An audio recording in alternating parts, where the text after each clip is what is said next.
Hello दोस्तों, welcome back to SM talk. दोस्तों 1 अक्टूबर 2025 को एएलपी की रिजल्ट आई थी और यहाँ आज 3 अक्टूबर है और डॉक्यूमेंट वेरिफिकेशन की भी यहाँ पे रेलवे के द्वारा डेट निकाल दी गई है। अभी मैं आपको बता दूँ, यहाँ रांची जोन का यहाँ पे डेट रेलवे के द्वारा नोटिस जारी करते हुए निकाला गया है, जिसमें ये बताया गया है कि आपका जो डॉक्यूमेंट वेरिफिकेशन और साथ में मेडिकल एग्जामिनेशन किस डेट को होने वाला है। साथ ही इसमें सभी शॉर्ट लिस्टेड कैंडिडेट का रोल नंबर वगैरह भी दिया गया है। इस तरीके से रेलवे के 21 जोन है और उन 21 जोन के लिए अलग अलग जोन पर रेलवे ने नोटिस जारी करते हुए बता दिया है कि आपका डीवी कब होने वाला है। तो इस वीडियो में हम लोग यही जानने वाले हैं कि रांची जोन के जो स्टूडेंट है आखिर उनका डीवी कब से शुरू होगा। तो वीडियो को शुरू से एंड तक देखिए। चैनल पर नए तो प्लीज़ सब्सक्राइब कीजिए, वीडियो को भी लाइक कर दीजिए और अपने दोस्तों के साथ शेयर कीजिए। तो जैसे कि आप सब यहाँ पे देख सकते हो, लिखा हुआ है rrb-ranchi.gov.in। तो इस वेबसाइट को आपको ओपन कर लेना है और यहाँ आपको नीचे चले आना है। यहाँ पे देख सकते हो 3 अक्टूबर 2025 की ये नोटिफिकेशन यहाँ पे लिखा है, schedule for document verification and medical examination. आपको सिंपली यहाँ पे क्लिक करना है। जैसे आप क्लिक करोगे तो एक पीडीएफ फाइल यहाँ पे ओपन हो जाएगी। यहाँ देख सकते हो ये जो ऑफिशियल नोटिफिकेशन है यहाँ पे ओपन हो गया। लिखा है रेलवे रिक्रूटमेंट बोर्ड रांची की तरफ से ये नोटिस यहाँ पे जारी किया गया है। हालांकि सभी अलग अलग जोन पे ये नोटिस आ चुकी है, तो सभी जोन की नोटिस एक वीडियो में बताना संभव नहीं है, इसलिए मैं किसी रैंडम एक जोन का यहाँ पे नोटिस उठाकर आपको बताने वाला हूँ। ठीक है, यहाँ पे वो जो नोटिस में सारी चीज़ें दी रहती है वो दी गई है। यहाँ पे देखिए schedule for document verification and medical examination for the post of assistant loco pilot की यहाँ पे जो शेड्यूल है वो बताया जा रहा है। अब यहाँ पे देखिए क्या लिखा हुआ है, the list of candidate short listed for document verification for the post of assistant loco pilot was published in the official website of RRB Ranchi on 1/10/2025। यहाँ पे ये बताया जा रहा है कि आरआरबी रांची के ऑफिशियल वेबसाइट पर जितने भी सारे जो स्टूडेंट है उनको शॉर्टलिस्ट किया गया है डॉक्यूमेंट वेरिफिकेशन के लिए, वो 1 अक्टूबर 2025 है। ठीक है, उसको यहाँ पे डाल दिया गया। फिर आगे बताया गया है कि further to the above candidate with the roll number given in the annexure है provisionally shortlisted for document verification and genuineness of candidature and medical examination as schedule below.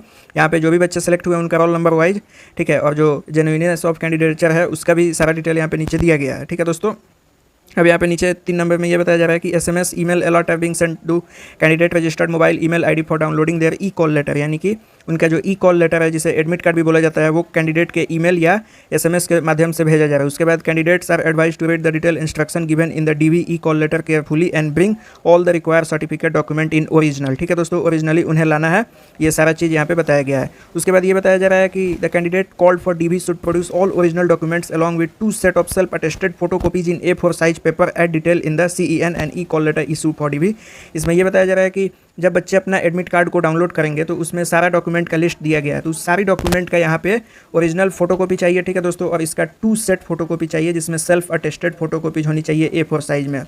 अच्छा, अब यहाँ पे लिखा है 6 नंबर में, those candidate called for DV में note date after completion of DV। वैसे स्टूडेंट जिनका DV कंप्लीट हो जाता है, they will be sent for medical examination at the nominated railway hospital located in the jurisdiction of RRB Ranchi subsequent to DV। ठीक है, तो उनका जब DV कंप्लीट हो जाएगा तो जो रेलवे हॉस्पिटल है रांची के अंदर, वहाँ पे उनका मेडिकल एग्जामिनेशन होगा। फिर लिखा हुआ था candidate are required to come prepare to stay 4 to 5 days accordingly. यानी कि वो लोग अपना रह सकते हैं 4 से 5 दिन जब तक उनका की मेडिकल एग्जामिनेशन कंप्लीट ना हो। कैंडिडेट हैव टू पे the prescribe medical fee of 24 rupees का उनको मेडिकल फी उस हॉस्पिटल में पे करना है, तब जाके उनका मेडिकल एग्जामिनेशन होगा। Accordingly, candidate have to come prepare for DV and medical examination. There are no other charge to be paid to the hospital health unit for the medical examination. 24 रुपये के अलावा आपको एक भी रुपये मेडिकल हॉस्पिटल में जमा नहीं करने। In rare cases where the investigation like CT scan, ultrasound test to rule out refractive eye surgery have carried out for which necessary facility is not available in the railway hospital health unit, then for such investigation candidate may have to make a requisite payment to the concern laboratory hospital. यहाँ कहने का मतलब ये है कि अगर किसी student का CT स्कैन या अल्ट्रासाउंड टेस्ट ये सब करने का नौबत आ जाए तो रेलवे हॉस्पिटल में इन सभी की फैसिलिटी नहीं है, तो उनको एक्स्ट्रा पे करना पड़ेगा लेबोरेटरी या अलग कंसर्न हॉस्पिटल जहाँ पे रेलवे आपको भेजेगी, वहाँ से आपको जांच करा के लाना होगा और उसका पैसा आपको खुद देना होगा। उसके बाद आपको यहाँ पे 6 पासपोर्ट साइज कलर फोटोग्राफ चाहिए, not more than 1 month old, 1 महीना से पुराना नहीं होना चाहिए। Candidate will also bring candidates foil of e call letter CVT first 2 and CVT। यहाँ पे ये बताया जा रहा है कि कैंडिडेट को CVT फर्स्ट का एडमिट कार्ड, CVT 2 का एडमिट कार्ड और जो साइको का एडमिट कार्ड है वो तीनों अलॉन्ग विथ जो अभी आया हुआ है डॉक्यूमेंट वेरिफिकेशन के लिए, इस सभी चीज़ें उनको अपने साथ लेकर जाना है।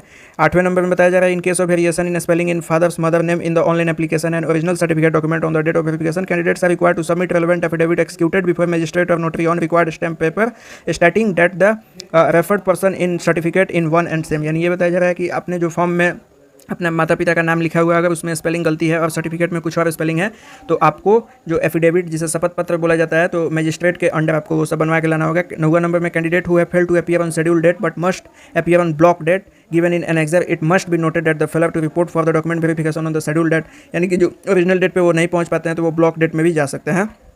ठीक है, तो ये सारा डिटेल यहाँ पे दिया गया, बहुत सारे यहाँ पे जो डिटेल है वो दी गई है। उसके बाद यहाँ पे देख सकते हो कब कब किन बच्चों का क्या क्या है, तो देख सकते हो कि DV 13/10 को होने वाला है, रिपोर्टिंग टाइम 9:30 है, ब्लॉक डेट आपका 30/10/2025 तक है, उस डेट तक आपको पहुंच जाना है।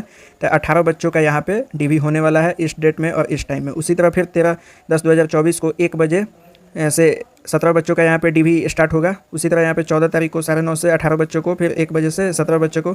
इसी तरह यहाँ पे सारा डिटेल यहाँ पे रोल नंबर वाइज दिया गया है। ठीक है दोस्तों, तो अगर आप अपने रांची जोन से है तो आप अपना यहाँ पे रोल नंबर वगैरह सब कुछ मिला सकते हैं, आपको इन्वाइट किया गया है। ठीक है, तो ये बहुत लंबा चलने वाला है, आपको ये 13 तारीख से स्टार्ट होने वाला है और ये लगभग जाएगा 13 अक्टूबर से स्टार्ट होगा और ये कब तक जाएगा तो 14 नवंबर तक ये आपका जो DV की प्रक्रिया है वो चलती रहेगी। मैं आपका जो ये नोटिस है इसका मैं लिंक को डिस्क्रिप्शन बॉक्स में प्रोवाइड कर दूंगा ताकि आप वहाँ से डाउनलोड कर सकें। तो आई होप आपको ये वीडियो काफ़ी अच्छा लगा हो। तो मिलते हैं किसी नेक्स्ट वीडियो में। टिल देन बाय, जय हिंद, जय भारत।